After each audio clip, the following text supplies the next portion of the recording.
আরও ৫টা গ্রাম হারালো ইউক্রেন। আর ঠিক সেই মুহূর্তে একটা নতুন শব্দ উঠে এসেছে যুদ্ধক্ষেত্র থেকে, অগ্রগতি, রাশিয়ার অগ্রগতি। কিন্তু প্রশ্ন হচ্ছে, এটা কি কেবল মানচিত্রে কিছু নতুন দাগ, নাকি যুদ্ধের গতিপথই বদলে যাচ্ছে? জাপোরিজিয়া আর দোনি প্রপেটোভস্কের সংযোগস্থল, যাকে ইউক্রেনীয়রা বলে ডিকেপোলি বা বন্য প্রান্তর, এই অঞ্চলে এতদিন যুদ্ধ ছিল প্রায় নিস্তব্ধ। কিন্তু এখন ঠিক এই জায়গাতেই দেখা যাচ্ছে দ্রুত ভূগোল বদলের চিত্র।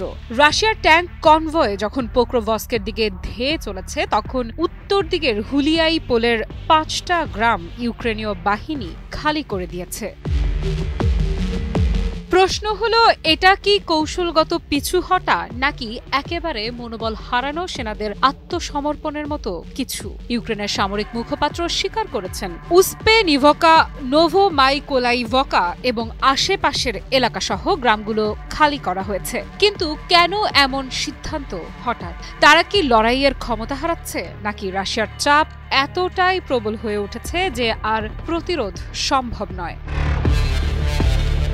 যখন ডোনবাসে যুদ্ধের তীব্রতা সবার নজর কাটছে, তখন এই বন্য প্রান্তরের অগ্রযাত্রা যেন বলছে রাশিয়া লড়ছে ধীরে কিন্তু নিশ্চিত পথে। ডিপ স্টেট বিশ্লেষণ বলছে, অক্টোবরে রাশিয়ার মোট নতুন দখলকৃত এলাকার ৬৯% এসেছে এই অঞ্চল থেকেই, যদিও আক্রমণের মাত্র ১৬% ছিল এখানে।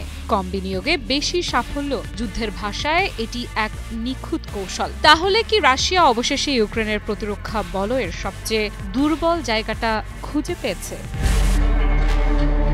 এরই মাঝে খবর, পোক্রোভস্কে প্রবেশ করেছে রাশিয়ার সামরিক বাহিনী। এই শহর যদি রাশিয়ার দখলে চলে যায়, তাহলে দক্ষিণ ফ্রন্টের পুরো সরবরাহ লাইন হুমকির মুখে পড়বে ইউক্রেনের। তাহলে কি দক্ষিণ ইউক্রেনের মানচিত্র এখন পুতিনের টেবিলের দিকে আরও কাছে সরে আসছে?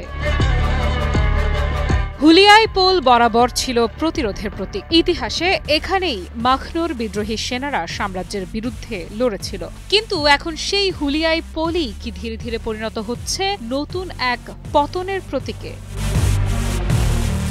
রাশিয়া গত 1 বছর ধরে যুদ্ধের কৌশল বদলে ফেলেছে।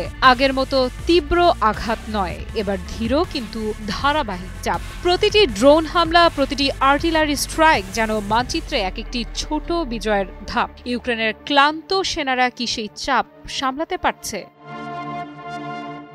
বাছাইকৃত কাঁচামাল ও স্বয়ংক্রিয় ইউরোপিয়ান মেশিনে তৈরি হয় all time honeycomb, all time healthy life. Commander Valentin Manko কিছুদিন আগে বলেছিলেন তারা উসপেনিভকা পুনর্দখল করেছে। কিন্তু কয়েকদিনের মধ্যেই সামরিক মুখপাত্র জানালেন গ্রামটি রুশ নিয়ন্ত্রণে। তাহলে কি তথ্য আর বাস্তবতার ফাঁকটাই বলে দিচ্ছে মাঠে এখন আর যুদ্ধের দখল ইউক্রেনের হাতে নেই?